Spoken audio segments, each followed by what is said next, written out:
So, Danny, when you look at it, Nations League Group A, League A, Group 3, I should say. Italy top on 5 points. Hungary on 4 points. England's next opponents. Germany on 3. England at the bottom on 2 points. And yet, did I see that you said in your column at the weekend, it's silly to overanalyse performances in what are glorified friendlies? Especially at the end of a season, yeah. I think... but no concern? We're 3 games away from the World Cup opener? Not really. No, we've got a tremendously gifted squad. Yes, there's experimenting going on with formation and personnel. You're asking players at the end of a long, hard season to play with the same intensity they would in a qualifier or a tournament. It's not going to happen. Subconsciously, you're going to protect yourself a little bit. You've got a summer coming up where you can have a little bit of a break. You're playing in... One of the games was Hungary away, which... half-empty stadium, a team you think you're going to walk over. It's their big moment, if you like. Difficult one, especially after you've just finished the season. The Italy game was in an empty stadium. How, getting yourself going for Agreed. But why are certain things happening? Why are the goals drying up outside Kane and Sterling? Well, we are too... What I said was we are too reliant... I mean, Gareth said it himself. They are too reliant on Kane and Sterling, especially with the players we have. So that's a concern, is it? It is a concern, but what I believe is that cream always rises to the top, and when you've got the likes of Foden, who's getting 14, 15 goals for Man City, and God knows how many assists, and Mason Mount is near the top of the assist charts for Chelsea and scoring good goals for them, they will come through. But will they? I mean, Grealish and Mount, 53 caps between them, only 5 goals. Not good enough, I agree. But Gareth's addressing that. But more importantly... How's he addressing it? Well, he's by giving different players opportunities. It's all you can do around him. But so what did we see that gave us any evidence he's addressing it? What do you mean? Well, he's playing them, but how's he addressing that? Their contribution was... Well, he's trying different systems. He's trying to fit them into systems that get the best out of them. And I mean, has Mount had chances in the last couple of games? Yeah. Yes, he has. Yeah. And he's made great runs into great areas. You just get the feeling that he just needs that something to go for him, and all of a sudden the goals will come. I feel that with him. I feel he's got the quality. But he gets himself in some tremendous positions. But are the alarm bells not ringing, Danny? Ollie Watkins, Dominic Calvert-Lewin struggled to make an impact. Tammy didn't take his chance on Saturday night. Well, that wouldn't worry me if Kane's fit. I think you could ask the question, if Kane wasn't fit, who's going to step into his shoes? Yeah, I think that would be. But you could argue that with all the top teams. Their best players, if you go into this World Cup, if Argentina lose Messi, are they going to win? So what shape are England in then? With 3 games to go until the thing starts in Qatar. I think we're one of the favourites. I think we've still got... What nick are they in, though? Are they in good shape, good position? I'm not a big believer in judging teams on meaningless friendlies. Because the players don't play with the same intensity and high energy and quality. But look at last night, Spain against the Czech Republic in Malaga. I watched it. That didn't look like a meaningless friendly to me. Well, Spain did a job in them. Yeah, but they're playing Czech Republic, Jim. It's not a difficult game for Spain. We played Hungary. Yeah. And Hungary aren't a particularly good side. No, but Germany a good side? Do you think they're a good side? Because they bloody well weren't last year in the European Champions League. They drew with Hungary. Sure.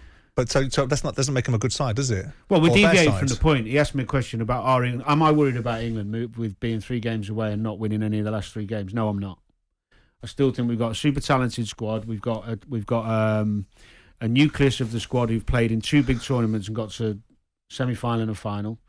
We're as in good shape as we could possibly be in terms of everyone being fit. But you're saying don't analyse them at the moment? No, not the end of a season. But when are we going to analyse them? This is the perfect time to analyse them as the clock's ticking to Qatar. We've spent decades analysing England's failures in tournaments.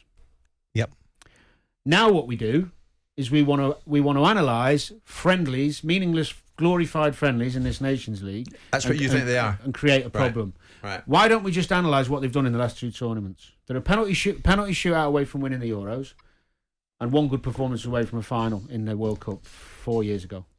So that shields them from any criticism to what we're seeing of late. What is the aim of any England team? My answer would be to be competitive in all the tournaments we play, the big tournaments we play, and being competitive is last 4 is to get to finals, get to semi-finals. The bottom of Group 3 in League A. Nations League is not... Admittedly, Italy, Hungary and Germany in there. Nations League is not a top big tournament. You say this is meaningless? Yes. But it's about momentum. And we made a big song and dance. International football isn't about momentum.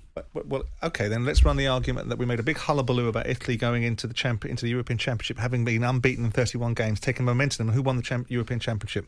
They did. Right. So then momentum has something to do with it, doesn't it? And it does on this occasion because it suits your narrative. If you look back over time, it doesn't work that way. On what basis? Well, when teams that go in and win World Cups. When Germany went and won the 2014 World Cup, they were really poor. There was talk before that tournament that they need to do this, need to do that. And then 18, so, all right, French were one of the favourites, but the French never do that well in friendlies. They draw lots of games and lose meaningless games. But these games of late, Danny, are brought in to replace friendlies, and they've got a competitive edge to them. And again, I'll say again, all you had to do was see Spain last night against Czech Republic. A full stadium that was absolutely baying for more goals. So I think if England played Germany any time, under any banner, it would be competitive. Because it's a big game and there's rivalry and there's personal pride. There's jeopardy in it. There's jeopardy in it. If England play Hungary, let's use them as an example, unless it's in a World Cup or a European Championships, as in qualifier or final tournament where it means something, it's not as. So tomorrow night doesn't mean anything. No, it's nothing. It means some of the players who are on the periphery get an opportunity to show Gareth they deserve to be starting. That's the only thing this game gives. Surely that's important in itself. Do you really think any international player is that bothered about winning the Nations League? Really? Well, no, but he should be bothered about cementing his place in the team. Of course, but that has to be as a collective, not an individual.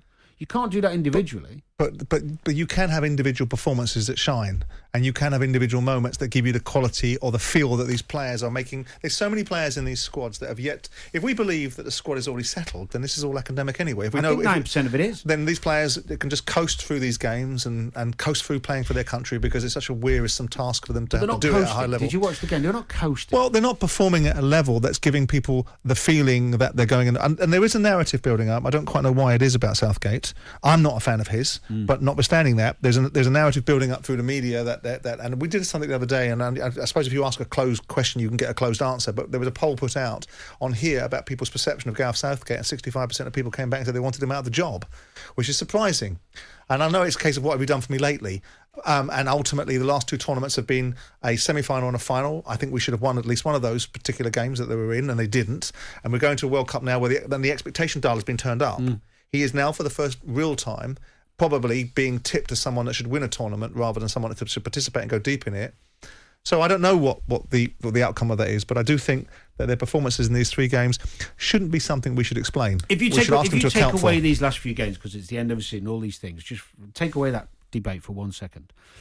Since he took the job, and since 2018 when we got to semi-final and then the Euro, is there anybody else who you could put forward that you think would have done a better job and got us over the line and created the harmonious... It's a hypothetical question. Well, the fact of the matter is, that's what we do on the show. 3 games away from the World Cup opener. Yeah. Is it going as well as it should be for England? Are you learning enough about England? You say there's no need to learn anything because these games, like the one tomorrow night against Hungary, mean nothing. That you've got alternatives. But we have. We've got 3 of the best right backs in Europe. Yeah, but they're not going to win us games, right? So attacking play. Well, okay, but on the balance of play, offensive players win us games. Your argument is we'll be all right if we've got Harry Kane, but surely the bottom line is if we find ourselves in a situation where either Harry Kane is negated in the game or where he's injured, what is an alternative? Well, he started. But we're not seeing enough of an alternative right now. Jim White and Simon Jordan, Monday to Friday mornings from 10 on AM, on DAB, via the talkSPORT app, and on your smart speaker. talkSPORT.